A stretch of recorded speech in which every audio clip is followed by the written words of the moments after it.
Bonjour, monsieur Franck Thiola. Je me présente, je m'appelle Kaemba Willy Georges Kachama, le fils de l'inventaire Kabasele Mwamba. Juste, comme vous savez, Mbuji-Mayi, c'est notre terre, c'est la terre de nos ancêtres.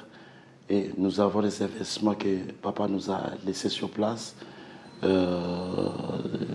Justement, c'est juste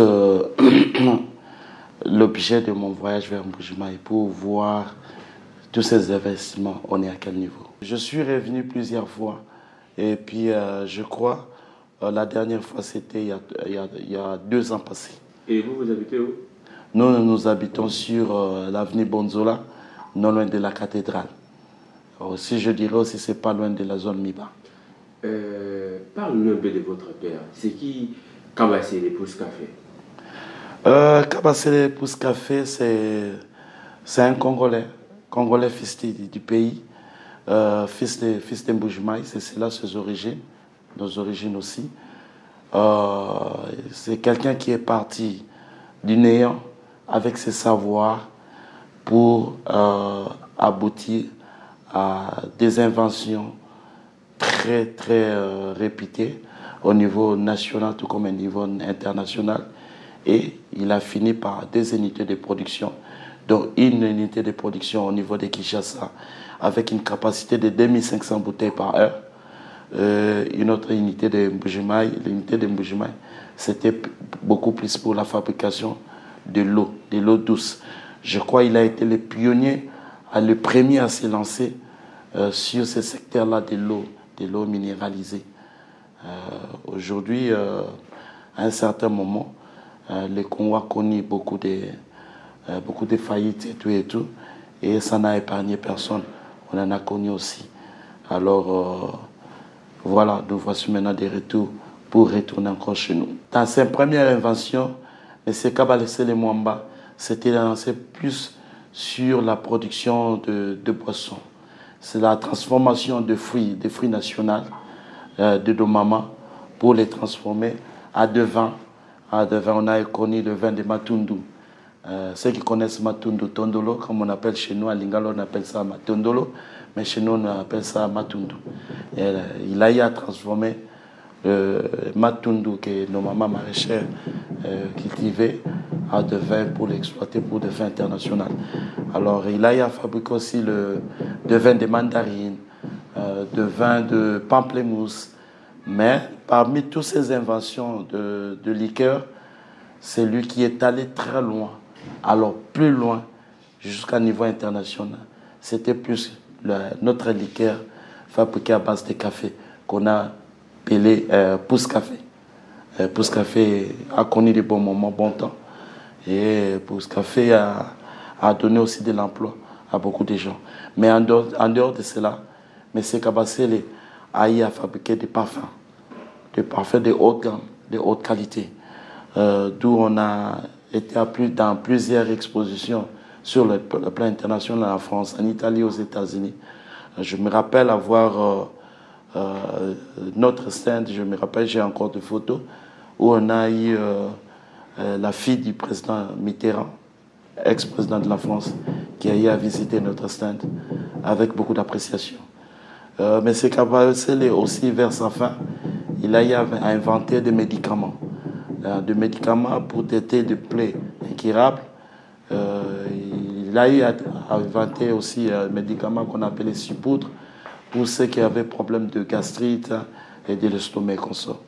Donc voilà un peu dans ces produits. Mais nous retenons toujours le Pousse-Café qui est le produit que nous avons amené plus loin. On a eu aussi à fabriquer de whisky. Il a eu à fabriquer des whisky de qualité de marque congolaise et tout. Je me rappelle, il y a eu pastis aussi. Et le pastis de M. Kabasele n'a rien à voir avec les pastis qui sont fabriqués par les Français ou les Américains. Voilà. C'est pourquoi nous sommes là et nous demandons au fils du Kasaï s'ils peuvent nous apporter un soutien. Nous, en tant que fils branche de M. Kabasele Mwamba. Monsieur Franck, vous comprendrez que Moi, Willy Kaimbe, qui vous parle en face, j'ai eu à travailler avec mon papa dès bas âge. Je dirais même qu'on n'avait pas vraiment la vie de tous les enfants où ils pouvaient jouer au football dehors et tout. Nous, c'était l'école, après c'était lycée. Et de là, vraiment, on a réussi vraiment cette formation industrielle qu'aujourd'hui, je peux partager aussi l'expertise avec la communauté congolaise de tout et tout. Donc, pour répondre à cette question, donc, on vient pour voir comment relancer encore nos activités au niveau d'Mbujimai, créer l'embauche. La maison Interfruits à son temps engagé et à peu près dans les 50 personnels avec lui. Donc si on peut remettre ça, donner de l'emploi au fils du pays, au fils du Kasaï, et vraiment nous répondrons vraiment aux besoins de notre chef de l'État. Le succès de Kabasele Mwamba est parti du temps de Mobutu. C'est là où il est parti d'un travail manuel. On le faisait tous manuellement et tout, jusqu'à aboutir à la grande chaîne de 2500 bouteilles par heure dont j'en ai parlé. Et de là, le gouvernement même de Mobutu l'a découvert après. Je te dirai une petite histoire.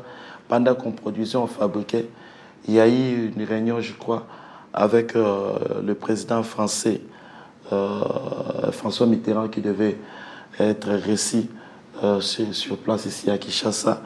Mais vu que papa déjà faisait des expositions au niveau de l'extérieur, de Bruxelles, de France et tout, le millier de Blancs connaissait déjà notre produit. Il était arrivé sur place et il a demandé qu'on lui présente le produit de M. Kabasele Mwamba. C'est cela qu'il allait consommer. C'est comme ça que M. Mobutu nous a découvert. Et on a dépêché tout un gouvernement et le membre du cabinet pour, je me rappelle, j'étais tout petit. On a produit en précipitation autant de cartons. Et voilà. De là, c'est évolué. Bon, il a reçu de médailles, beaucoup de médailles avec ses inventions sur le plan national. Il est commandeur de Léopard, l'ordre national de Léopard. Bon, comme j'ai dit, on travaille avec lui, nous aussi. On a eu ces mérites-là de l'ordre national Léopard. Et puis sur le plan international, Kabasele Mwamba a régné avec lui. Je pense qu'il doit être, ça c'est ce que je fais, c'est un appel que je lance au notre ministère de Culture et de voir un peu ce que M. Kabasele a fait, si on peut vraiment lui donner cette reconnaissance-là. Pourquoi pas ne pas lui donner un monument et qu'on sort. Kabasele Mwamba recense avec lui plus de 65 médailles de par le monde. Donc aujourd'hui, je dirais, c'est parmi les 10 Africains de l'Afrique qui est le plus médaillé. Kabasele est parmi dans les 10. Je vis en Angleterre, j'étais impressionné d'arriver au musée de l'université de Cambridge. Cambridge, ceux qui connaissent Cambridge en Angleterre, c'est parmi les 3 meilleures universités d'Angleterre, parmi les 452 universités d'Angleterre. Et le nom de Kabasele Mwamba est dans cette université. Il y a un brevet qu'on lui a livré par les Anglais. Il est parmi les 500 meilleurs de l'histoire. Alors, on lui a nommé ça parce qu'il était parti du néant pour accomplir ce que je disais, 2 grandes unités de production. Donc, il y a cette reconnaissance-là de l'université de Cambridge d'Angleterre. Et pourquoi pas, les Congo d'aujourd'hui doivent faire ça. On va laisser tous ces œuvres-là mourir comme ça. Et nous, les enfants, se battre nous-mêmes. Kabasele Mwamba, ce n'est plus l'affaire des enfants, de la famille Kabasele, mais c'est l'affaire du Congo. Il est étudié, je suis conscient qu'il est étudié à l'école primaire comme un modèle de l'industrie à nos enfants. Mais la part de l'État, c'est ce que nous voulons, qu'il puisse nous venir aussi en aide, qu'il puisse contribuer, apporter ses parts pour que cette œuvre-là, elle est congolaise, qu'on amène ça plus loin. Il n'y a pas de compliqué, ce n'est pas un miracle. Il avait initié il avait produit et on peut le produire encore. Et vous avez toujours des matériels en Mbuji-Mayi? Yes, nous avons des matériels, nous avons des machines. Il y en a encore au niveau de Mbuji-Mayi, il y en a encore au niveau de Kinshasa aussi. Je me rappelle en 2018, moi j'avais fait une démarche dans ce sens-là. Ça c'était une démarche personnelle de la famille où on a eu à retaper encore le machine au niveau de Kinshasa. On a lancé des productions. Papa produisait de grandes bouteilles, de 70 centilitres. Moi, j'ai eu, grâce au conseil des FPI qui nous a recommandé de plus de commercialiser en petites bouteilles qu'on appelle petites à quartier.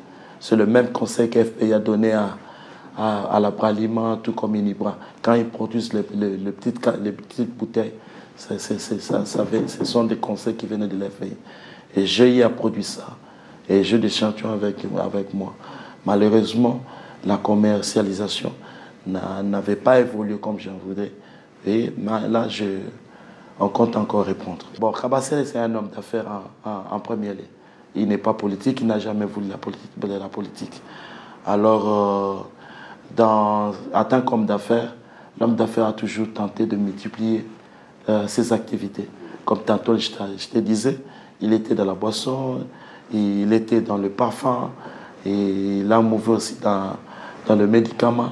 C'est pareil aussi qu'il a tenté aussi d'avoir ces terrains minés au niveau de Mbuji-Mayi. Vous parlez de Chiluba?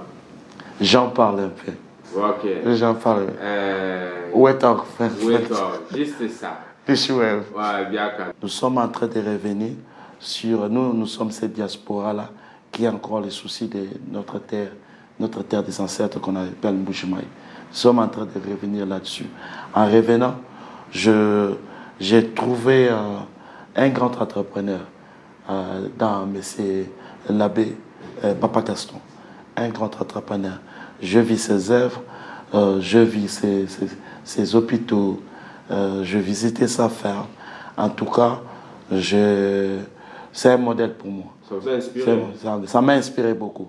Ce qui fait que maintenant, je cherche à m'attacher à lui et partager son expérience pour nous permettre de réinstaller convenablement au niveau de Mbuji-Mayi encore. Voilà, avec une personne qui a de l'expérience dessus. C'est un modèle. Vous avez aussi des terrains à Mukamba. Vous m'avez parlé des terrains à Mukamba. Effectivement, on a un terrain à Mukamba qu'on est en train de prospecter, comment l'exploiter, juste au bord de lac de Mukamba, pour faire encore cette fierté.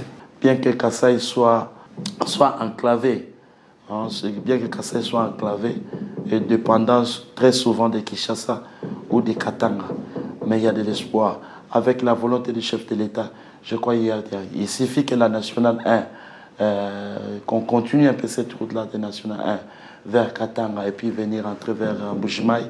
Et c'est ça qui va faciliter beaucoup de choses. C'est ça qui va déclenter un peu beaucoup de choses. Parce que nous, en tant que fabricants, c'est vrai, nous allons fabriquer sur place Mbuji-Mayi, mais on doit, comment dirais-je, on doit étendre nos marchandises vers certaines régions du Congo. Voilà, route aussi de Mbuji-Mayi, Kananga et consorts. Et pour cela, c'est les routes qui vont nous aider. Mais je vois le président faire de bons projets, j'espère bien. Des fois, il y a des petits malentendus entre la communauté congolaise du Congo et la communauté congolaise de la diaspora. Dans la diaspora, nous avons différentes catégories de diaspora. Il y en a des premières classes, il y en a des deuxièmes classes. De première classe, je dirais, ils sont là, ils sont professeurs dans des grandes universités aux États-Unis, à Bruxelles, en France, en Angleterre, dans tous ces grands pays. On a des Congolais qui ont cette expertise-là. C'est ça que j'appelle les premières classes. Ils ont ces honneurs, ils sont professeurs, ils n'ont pas du mal pour le Congo, mais plutôt ils ont toujours les soucis du Congo. Il y en a la deuxième classe aussi, il y en a la troisième et la dernière classe que je dirais que tout le monde connaît, qui s'attarde aussi à un peu de vêtements et consorts. Ce sont devenus des coopérants. Des coopérants et tout comme ça. Ouais. Mais comme j'ai dit, Franck Diola, je témoigne encore, cette diaspora a toujours eu les soucis du Congo. Ils se sont fait des combattants pour donner une discipline. Ils ont apporté beaucoup dans leur combat, des combattants. Il faut les considérer pour arriver à la démocratie coloniale. Ils ont fait beaucoup de pression. C'est juste les soucis. Ils ont, dans le système européen, que nous vivons, il y a beaucoup de garanties. C'est-à-dire on a notre pension assurée pour la retraite et qu'on sort des choses des fois au Congo, on n'en a pas, et tout et tout. Mais on se bat pour le Congo, pourquoi? On s'est dit que c'est notre terre. C'est notre terre. Nous devons y rentrer, améliorer et assurer, mettre des systèmes, assurer un peu tout le monde. Vous comprenez? Aujourd'hui, je dirais par exemple, nous crions nous tous sur la justice. Mais en Europe, la justice est déjà digitalisée. Nous pouvons aider à arriver à digitaliser les systèmes. Il n'y a plus contact ici. En Europe aussi, quand il y a une plainte, on fait entrer son plainte sur email et puis on te donne la compte, là où tu vas déposer tous les dossiers et tout, et les juges le prennent. Tu vois un peu, il y a beaucoup d'améliorations dans les systèmes. Le Congo est un peu en retard de beaucoup de choses. Mais j'appelle au président de la République, au chef des gouvernements, de faire un effort là-dessus, sur la digitalisation du pays. Et ça nous apportera beaucoup, et du côté de l'économie, et du côté de l'administration. Merci. Très bien, on est à la fin. Un mot pour notre émission Kotoka Kujimini. Je suis fanatique de cette émission Franck Diola. Je l'ai connu depuis l'Angleterre. C'est un ami des États-Unis qui m'avait recommandé. Et depuis, et ça m'a permis aussi la promotion que vous faites sur les investissements, sur les œuvres des chefs de l'État. En tout cas, nous te suivons à 100%. Et ça m'a donné, parce que ça m'a donné l'espoir de revenir, comme on est en train de dire, revenir pas seulement sur Kinshasa, mais revenir sur Mbujimai. Vivre un peu tous ces grands projets que Franck Diola nous a toujours présentés. En tout cas, tu es un exemple à suivre pour les autres. C'est Franck Diola, mon petit frère, mais on dit une vision mounena, pour propager malheureusement qui se passe à Kouetou.